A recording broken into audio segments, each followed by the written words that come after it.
It's melody song. The very first Lamborghini ever to be produced, Lamborghini 350 GTV. Back in the year 1963, Ferruccio Lamborghini, the founder of Lamborghini, started investing in the brand new factory just to create his ideal GT. But the very first Lamborghini car ever, the 350 GTV, was actually designed and built in a small secluded part of the tractor factory at Cento because his St. Agatha factory wasn't completed yet and did not want to waste time to show the world what it could do. The engine for his own car just had to be a V12, of course. Ferruccio contracted Giotto Bizzarini, who recently had left Ferrari after working on the legendary Ferrari 250 GTO, to design the Lamborghini V12, a base that would actually be used right up to the Murcielago many years later. Before we go deep into this, I will challenge you guys to subscribe to this channel to know more about the world first inventions and many more. Subscribe, turn on post notification, and do well to like this content. Ferruccio insisted that his new car couldn't borrow its art from any other manufacturer. It had to be an engine especially built for the car he was going to create. This beautiful engine first roared into life on Lamborghini's new Schenck dynamometer May 15, 1963. The power output on this first test was as high as 350 DIN, horsepower at 8000 RPM. However, Ferruccio did not want a highly tuned racing engine, but a smooth running GT car, so he insisted on lowering the output to only 270 bhp at 6500 RPM for the 350 GT production car. Rumors stated that the engine was later even pushed further and delivered a higher HP value, mainly because it was said the exact payment to Bizzarini would be based on the final output of his engine. This wasn't the performance Bizzarini had in mind when he started working for Lamborghini. He was convinced he could take his new V12 engine over 400 HP at 11,000 RPM, but Ferruccio had no intention of building a race car. He couldn't come to terms with Bizzarini and the latter left the company to pursue his own ideas. Years later, a Lamborghini Miura engine would be used in the race-inspired Bizzarini P538 model. The departure of Giotto Bizzarini left Dallara and Stanzani in charge of tuning the engine to the specification Ferruccio wanted for his first Gran Turismo Veloce model. Some early publications from Lamborghini stated the new GT would be car sold to the public and the special GT Veloce model would be available on special demand only. Ferruccio also requested his new engine be able to run at least 70,000 km before major overhaul work had to be performed on it. It was another reason the power output was lowered to a more normal value, which did not stress the engine component as much either. Many parts manufactured by ATS Microfusioni at Sasso Macroni were used on the new V12. The rough casting from ATS were shipped to Cento to be machined and assembled, but since there was not enough time left before the official presentation, only one engine would be completely finished. The gearbox was bought directly from ZF using a Fichtel and Sarge cloth, mounted to a differential from Salisbury, just because Ferruccio did not have time to design and build his own gearbox yet. He would do so later on actually.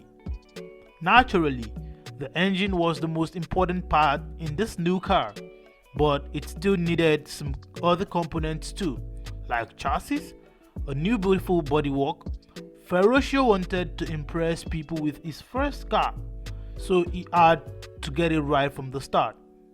The complicated square steel tube chassis used for the prototype was also designed by Bizzarini and built by Neri and Bonaccini of Modena, who actually made two slightly different chassis, one using box-shaped tubes while another used lightweight round tubes. Ferruccio proudly proclaimed this would become one used for the Veloce version of his new car, a version that would never be built as we would discover later on. But still, he made an everlasting impression with this statement.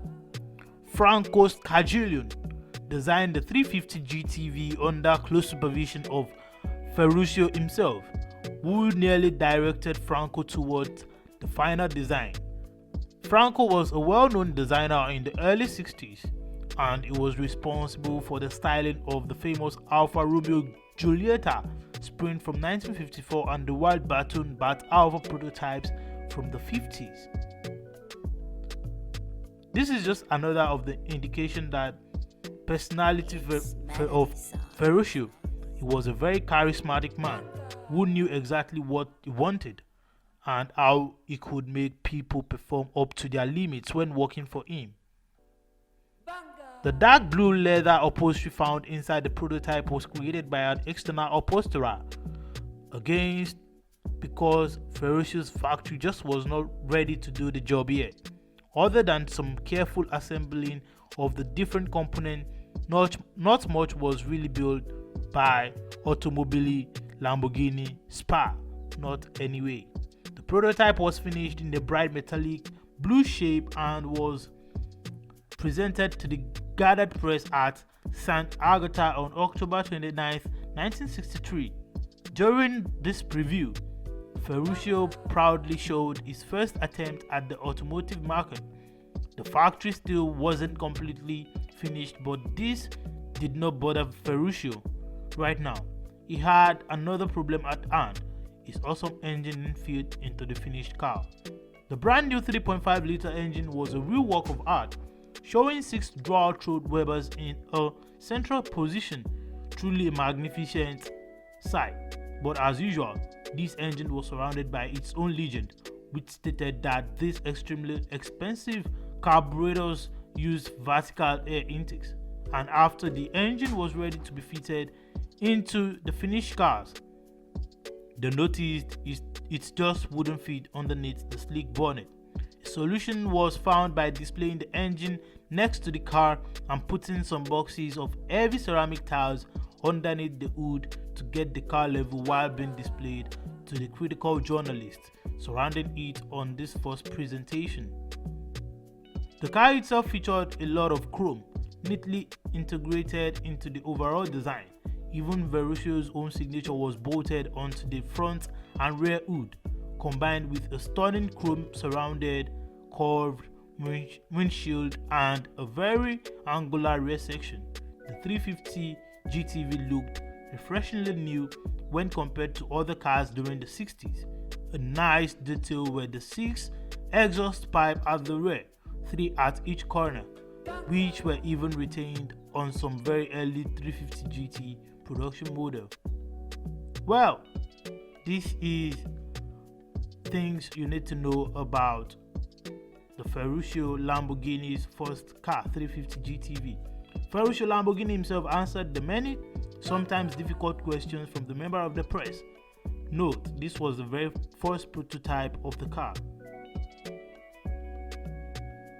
The unique Lamborghini, which chassis number 3500 GTV 0001, would later be restored by Romano Bernardoni, the owner of Emilian Auto in Bologna, one of the major dealers for automobile Lamborghini in Italy.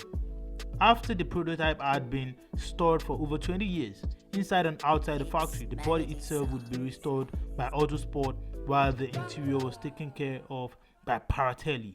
During this time, the unique GTV had to be pushed around, and when space ran out inside the factory, they actually left the car subject to the weather for several years on an uncovered section behind the factory next to several other forgotten Lamborghini prototypes and test cars. The original V12 engine was stored in a corner of the factory, which it later became hidden away from view by a large stock of automatic transmission for the Espada model. Well, kindly subscribe to our channel. Now you know about the first Lamborghini. Turn on post notification and also like this content if you fall in love with it. Till next time, thank you.